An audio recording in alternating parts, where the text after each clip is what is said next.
we've been saying kwamba nobody is safe katika mazingira ya kidikteta. Hakuna aliye salama. Kwa hiyo waliokuwa na kuzuia wewe kufanya kazi, kwa sababu umeniuliza swali na nitumie nafasi hii Kurani, wao walikuwa wanafanya kazi yao, lakini hawakutaka wewe ufanye kazi yako.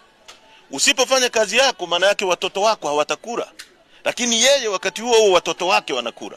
Kwa muelewe haya mambo, haya mapambano sio ya Chadema, ni mapambano yetu sote, kwamba nchi hii lazima iwe nchi ya haki, ya demokrasia na inayojali haki za binadamu, na hicho ndicho alichokipigania Mzee Mtei, na ndio maana alichoanzisha chama hiki. Kwa kurudi kwenye swali lako, tunaporudi kwenye swali lako,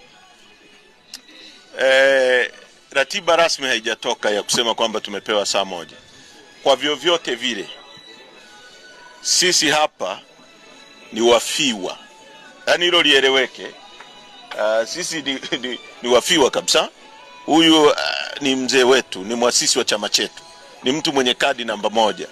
Kwa chochote kitakachofanyika hapa kitafanyika kwa masikilizano kati yetu na familia. Sisi ni sehemu ya hii familia, ni sehemu. Huyu mzee ukimuuliza maisha yake kabisa tangu astaafu serikalini ni Chadema.